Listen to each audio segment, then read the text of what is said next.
വേണമെങ്കിൽ ഒരു നോക്ക് കണ്ടോളൂ. ചിരിക്കരുതേ. ചാച്ചന്റെ ഓട്ടോയിലല്ലേ? അമ്മാവൻ കാര്യമായിട്ട് ചെറിയുന്നുണ്ടല്ലോ. അമ്മാവൻ ചൊറിഞ്ഞൊറിഞ്ഞ് തല്ലു വെച്ച് കൂട്ടുന്നു തോന്നി. നീ എന്നെ തന്നക്കം വിളിച്ചോടാ. കിട്ടോടാ, ഇപ്പൊ കിട്ടും.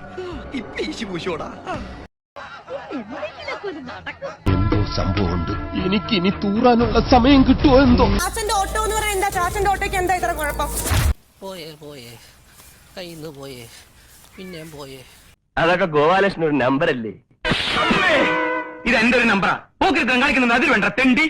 ആ ചാച്ചൻ ഓട്ടോ ഓടിച്ച് നടന്നിട്ടാണ് ഇവിടം വരെ എത്തി. അറിയാതെ വായിന്ന് വീണ് പോയതാ. എന്ത് വേണ ചെയ്തു, പക്ഷെ ദേഹോപദ്രവേൽപ്പിക്കരുത്. പഞ്ചഭാവോ ഞാൻ അന്ന് ഇവിടെ ഉണ്ടായിരുന്നെങ്കിൽ പുന്നാര മോളെ നീ ഇവിടെ നിന്ന് രണ്ടു കാലം ഇവിടെ നിന്ന് ഇറങ്ങി പോകത്തില്ല. നമ്മളിങ്ങനെ പേടിക്കേണ്ട കാര്യമൊന്നുമില്ല. അവൻ പ്രശ്നക്കാരനാടാ, അവനത് ചെയ്യും. അടിച്ചു നിന്നെ ഒതുക്കിയാണ്. എനിക്ക് അത്രയ്ക്ക് ദേഷ്യം വന്നു. നീ എന്നാ ഒന്നും മിണ്ടാതിരിക്കുന്നേ? നിന്റെ വായിൽ എന്നാ പഴം തിരി വെച്ചേക്കാണോടാ? കുറച്ചുകൂടെ മാന്യതയോടെ സംസാരിക്കണം. ഞാനൊരു സെലിബ്രിറ്റിയാണ്, അത് ഓർമ്മ വേണം. എനിക്ക് ഇവിടുന്ന് തലവഴി തൂണിയിട്ടുണ്ടെങ്കിൽ അങ്ങനെ ഇവിടെ ഇറങ്ങാൻ പറ്റുമോ?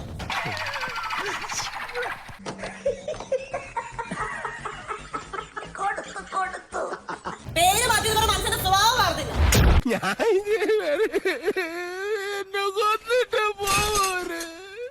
എന്നെ നാട്ടിക്കരുത്. നാറ്റിക്കില്ല. ആകെ നാറിയിരിക്കില്ല. പിന്നെന്തോ തന്റെ തലയൊക്കെ അടിച്ചു വളർത്തണം. എന്തൊക്കെയായിരുന്നു ഒരു ഒളിമ്പിക്സിനുള്ള തയ്യാറെടുപ്പായിരുന്നു, എല്ലാം ചീറ്റിപ്പോയി. അല്ലെങ്കിൽ ഇങ്ങനെ ഇരിക്കും.